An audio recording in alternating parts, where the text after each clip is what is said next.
প্রিয় শিক্ষার্থীবৃন্দ, তোমরা আশা করি সবাই ভালো আছো। আমরা আজ আবার তোমাদের হিসাব বিজ্ঞান ক্লাস নিয়ে আমি হাজির হলাম, লতা খামারবাটি মাধ্যমিক বিদ্যালয়ের সহকারী শিক্ষক তপন কুমার সরকার। তো আজ আমরা দুঘরা নকদান বই দিয়ে শুরু করব। গত ক্লাসে ছিল তোমাদের এক ঘরা নকদান বইয়ের একটি পূর্ণাঙ্গ আলোচনা এবং অঙ্ক। আজ আমরা দুই ঘরা নকদান বই আলোচনা করছি। তো দুই ঘরা নকদান বই কাকে বলে? তো আগের দিন আমরা এক ঘরা নকদান বইয়ে দেখেছিলাম যে শুধুমাত্র একটি মাত্র নগদ টাকার ঘর ছিল। শুধুমাত্র ডেবিট এবং ক্রেডিট পাশে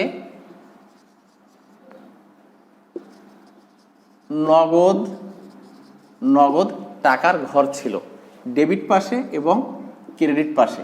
তো আজ আমরা বলতে পারবো যে নগদ টাকার পাশাপাশি কিন্তু ব্যাংকেও অনেক লেনদেন হয়, অর্থাৎ ব্যাংকের মাধ্যমেও কিছু নগদ প্রাপ্তি ঘটে, যে প্রাপ্তিগুলো এই দুই ঘরা নকদান বইয়ে লিপিবদ্ধ করা হয়। এর ফলে কি পরিমাণ নগদ টাকার পরিমাণ আজ ব্যালেন্স আছে এবং ব্যাংকের সঙ্গে জমা উঠানোর পর কি পরিমাণ টাকা ব্যালেন্স থাকে এটাও আমরা জানতে পারবো। তো আমরা বলতে পারি দুই ঘরা নকদান বই হলো যে নগদান বইতে দুইটি টাকার ঘর থাকবে, একটি নগদ এবং আরেকটি ব্যাংক। এই হিসাব বইকে বলা হবে দুই ঘরা নকদান বই। তো এখানে আরেকটা কথা আছে, দুই ঘরা নকদান বই আমরা দেখতে পাবো কন্ট্রা বলে একটা কথা আছে। কন্ট্রা হিসাব, কন্ট্রা হিসাব। তাহলে এখন কথা হলো কন্ট্রা হিসাব কাকে বলে? কিছু কিছু লেনদেন আছে যে সকল লেনদেনগুলো নগদ এবং ব্যাংক দুটোকেই প্রভাবিত করে। নগদ এবং ব্যাংক দুটোকেই প্রভাবিত করে এই জাতীয় যে লেনদেনগুলো আছে বা হিসাব আছে তাকে আমরা কন্ট্রা হিসাব বলি। কন্ট্রা হিসাবগুলো যখন আমরা লিখব তখন আমরা খতিয়ান পৃষ্ঠার ঘরে আমরা কি করব, এখানে সি দিয়ে এভাবেও দিতে পারি অথবা এভাবেও সি দিয়ে একটি সিম্বল দেব, দিলে আমরা বুঝতে পারবো যে এটা কন্ট্রা হিসাব। তো আজকে আমরা তোমাদের পাঠ্য বইয়ের 101 পৃষ্ঠায় দুই ঘরা একটা নকদান বই আছে। তপন চৌধুরী প্রতিষ্ঠানে 2014 সালে নভেম্বর মাসের লেনদেন সমূহ ছিল। এই যে একটি অঙ্ক আছে, আমরা এই অঙ্কটা এখন করব। আশা করি তোমরা আমার সঙ্গে সবাই দেখছো এবং দেখবে। এখনই আমরা অঙ্কটা শুরু করি। তো বোর্ডের স্বল্পতার কারণে আমাদের পাশে লেখার সুযোগটা থাকছে না, আমরা মুছে দিই। এবার দুই ঘরা নকদান বইয়ের ঘর করি।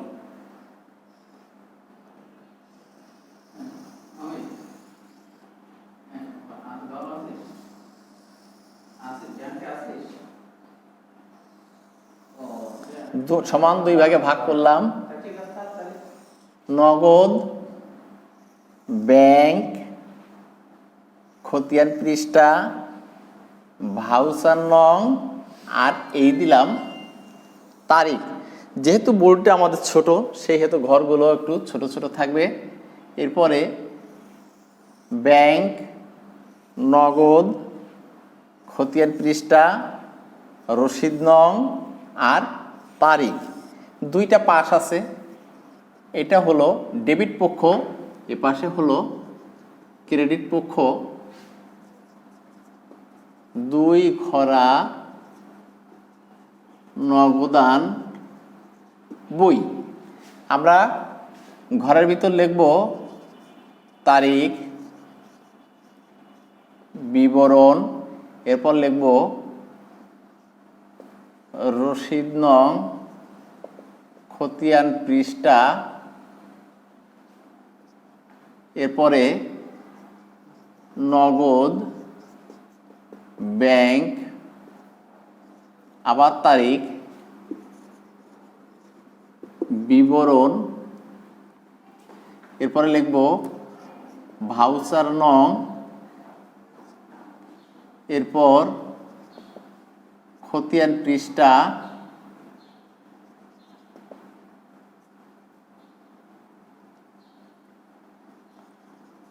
নগদ ব্যাংক। এই ছিল আমাদের ছকের লেখার বিষয়। এবার আমরা দেখি, প্রথমে আছে 1 নভেম্বর 1 তারিখে নগদ উদ্বৃত্ত 5,000 টাকা এবং ব্যাংক জমা ডেবিট উদ্বৃত্ত 3,000 টাকা। তো আমরা সেক্ষেত্রে লিখব, এটা সাল ছিল 2014, নভেম্বরের 1। তাহলে 1 তারিখে আমরা লিখতে পারবো কি, ব্যালেন্স বিডি, অর্থাৎ দুটোই ডেবিট উদ্বৃত্ত 5,000 টাকা এবং 3,000 টাকা। লিখলাম 5,000 টাকা এবং 3,000 টাকা। এরপর আছে পণ্য ক্রয় বাবদ চেক প্রদান। তাহলে পণ্য ক্রয় করে আমরা চেক দিলাম, অর্থাৎ জাবেদা হবে ক্রয় হিসাব ডেবিট আর ব্যাংক হিসাব ক্রেডিট। তাহলে ব্যাংক কথাটা আছে আমাদের কোন পাশে, ক্রেডিট পাশে। আমরা লিখব কি, ক্রয় হিসাবটা। তো 2014 নভেম্বরের 2 তারিখে তাহলে লিখব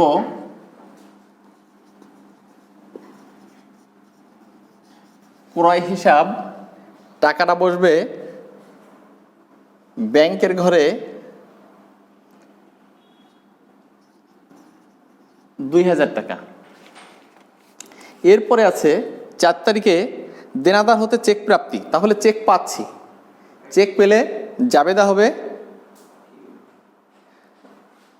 ব্যাংক হিসাব ডেবিট আর নগদান দেনাদার হিসাব ক্রেডিট। এটা আছে 4 তারিখে। তাহলে লিখব দেনাদার হিসাব কত টাকা, ব্যাংকের ঘরে বসবে 6,000 টাকা। আচ্ছা, এরপরে আছে আইপিএস ক্রয় নভেম্বরের 6 তারিখে। 6 তারিখে তাহলে লিখব ক্রয় হিসাব, অর্থাৎ জাবেদা হবে ক্রয় হিসাব ডেবিট আর নগদান হিসাব ক্রেডিট। তাহলে নগদের ঘরে বসবে 5,000 টাকা। এরপরে আছে পুরাতন আসবাবপত্র বিক্রয়, পুরাতন আসবাবপত্র বিক্রয়। তাহলে জাবেদা হবে নগদান হিসাব ডেবিট আর বিক্রয় হিসাব ক্রেডিট। তাহলে টাকাটা ডেবিট পাশে বসবে, তারিখ ছিল 8, আমরা লিখব বিক্রয় হিসাব নগদের ঘরে বসবে 9,000 টাকা, 9,000 টাকা।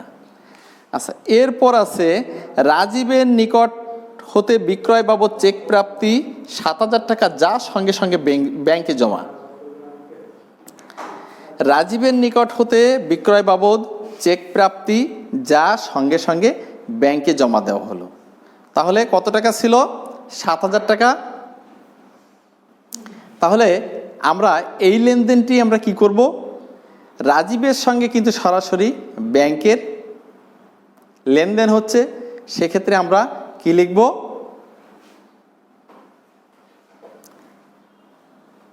রাজীবের নিকট হতে বিক্রয় বাবদ চেক প্রাপ্তি। আচ্ছা, তাহলে তারিখ ছিল 12 তারিখ ছিল। 12 তারিখে তাহলে আমরা লিখব বিক্রয় হিসাব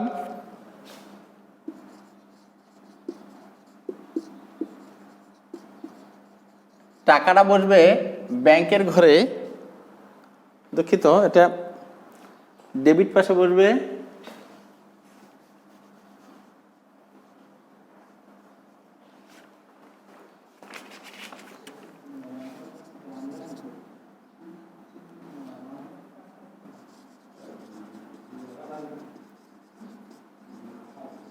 বিক্রয় হিসাব। আমরা বিক্রয় হিসাব রাজীবের নিকট হতে বিক্রয় বাবদ চেক সঙ্গে সঙ্গে ব্যাংকে জমা, টাকাটা বসবে ব্যাংকের ঘরে 7,000 টাকা। এরপর আছে ব্যক্তিগত প্রয়োজনে ব্যাংক হতে উত্তোলন এটা কিন্তু ব্যবসায়িক প্রয়োজনে নয়, ব্যক্তিগত প্রয়োজনে। তো সেক্ষেত্রে আমাদের জাবেদাটা হবে উত্তোলন হিসাব ডেবিট, ব্যাংক হিসাব ক্রেডিট। তাহলে ব্যাংক কথাটা যেহেতু ক্রেডিট আছে, সেহেতু আমরা কি করব, টাকাটাও ক্রেডিট পাশে লিখব। তাহলে তারিখটা আছে 15 তারিখ, আমরা লিখব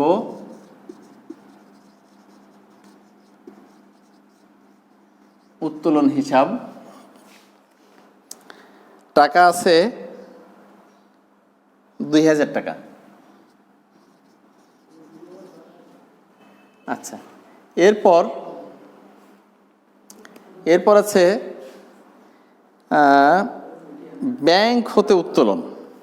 ব্যাংক হতে উত্তোলন, তো ব্যাংক হতে উত্তোলন সেক্ষেত্রে জাবেদা হবে কি, আমরা জাবেদার একটু করে দেখি, যেহেতু কোনটা হিসাবটা আমাদের কাছে নতুন। তাহলে নগদান হিসাব ডেবিট আর ব্যাংক হিসাব ক্রেডিট।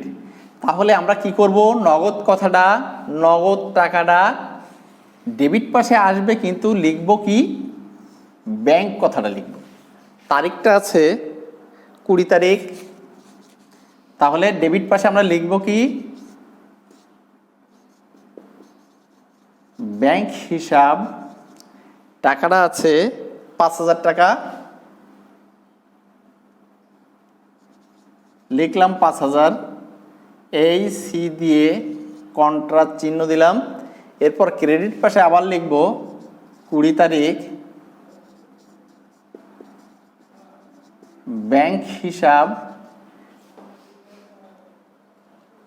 দুঃখিত, আমরা এই পাশে লিখব নগদান হিসাব, মানে এর উল্টাটা করব। তাহলে ক্রেডিট পাশে আমরা লিখব কি, নগদান হিসাব, টাকাটা লিখব ব্যাংকের ঘরে 5000 টাকা, এই সি দিয়ে আমরা কন্ট্রা বোঝালাম। এরপর আছে মেহজাবিনের নিকট হতে চেক প্রাপ্তি 3000 টাকা, যা আনোয়ারকে দেনা বাবদ হস্তান্তর করা হলো 23 তারিখে। তাহলে এখানে আমাদের দুইটা লেনদেন আছে, একটা আছে মেজবানের নিকট হতে চেক প্রাপ্তি, চেক পাচ্ছি। তাহলে প্রথমে আমরা লিখব কি, চেক যখন পাচ্ছি 23 তারিখে, তাহলে আমরা লিখব মেজবার 23 তারিখে আমরা মেজবান চেক প্রাপ্তি, তাহলে মেহজাবিন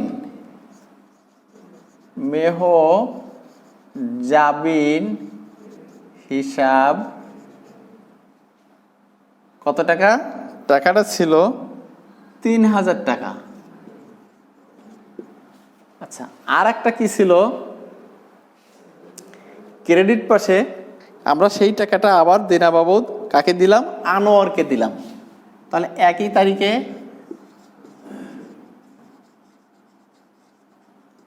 আনোয়ার হিসাব কত টাকা, 3000 টাকা।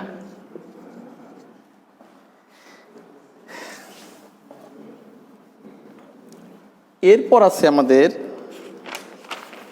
পরের পৃষ্ঠাতে 28 নভেম্বরের 28 তারিখে ব্যাংক সুদ মঞ্জুর করলো 300 টাকা। তাহলে আমাদের জাবেদাটা হবে কি, ব্যাংক সুদ মঞ্জুর করলো আমাদের কত টাকা, 300 টাকা। তাহলে ব্যাংক হিসাব ডেবিট আর মঞ্জুরিকৃত সুদ হিসাব ক্রেডিট। তাহলে ডেবিট পাশে যাবে 28 তারিখে লিখব মঞ্জুরিকৃত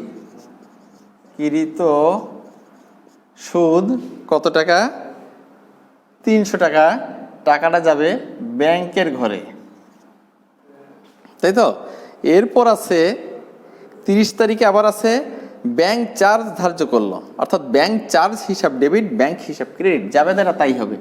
তাহলে আমরা 28 তারিখে লিখব কি, ব্যাংক চার্জ হিসাব কত টাকা,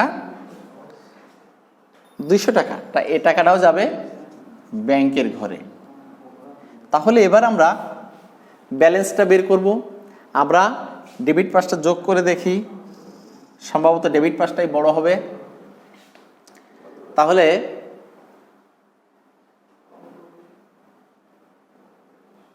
যোগ করলে এখানে হচ্ছে 22,000 টাকা, ডেবিট পাশে যোগ করলে হচ্ছে 22,000 টাকা, আর ক্রেডিট পাশে যোগ করলে হচ্ছে 7 আর 3 10 আছে 16,300 টাকা। ডেবিট পাশ ক্লোজ করে দিলাম। এই টাকাটাকে আমরা ঠিক ক্রেডিট পাশে নিয়ে গেলাম। তাহলে ডেবিট ঘরের টাকাটা লিখলাম 22,000 টাকা, আর ক্রেডিট ঘরে লিখলাম 16,300 টাকা। এবার 5,300 টাকা 22,000 টাকা থেকে বাদ গেলে এখানে থাকে ব্যালেন্স থাকে 14,000 টাকা। 5 5 আর 3 8, 8,000 টাকা গেলে এখানে থাকে 14,000 টাকা, আর এ পাশে থাকে 7,100 টাকা। তাহলে নভেম্বর মাসটা ছিল 30 দিনে, তাহলে আমরা লিখব 30শে নভেম্বর, 30 তারিখ। আমরা এটাকে লিখব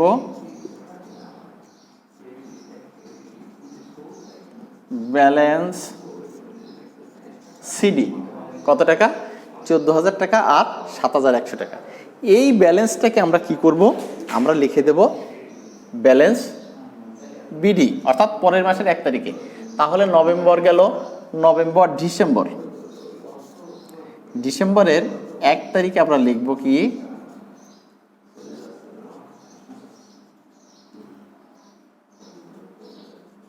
ব্যালেন্স বিডি। কত টাকা? 14,000 টাকা আর 7,100 টাকা। তো এই ছিল আমাদের আজকের অঙ্ক। এবার তোমরা যদি কারো কোনো প্রশ্ন থাকে, আশা করি তোমরা সবাই ইনবক্স করবে। আর এই করোনার ভিতর সবাই ভালো থাকবে, সুস্থ থাকবে, এই সুস্থতা কামনা করে আজকের মতো এখানে আমি বিদায় নিচ্ছি। আমি তপন কুমার সরকার। ধন্যবাদ সবাইকে।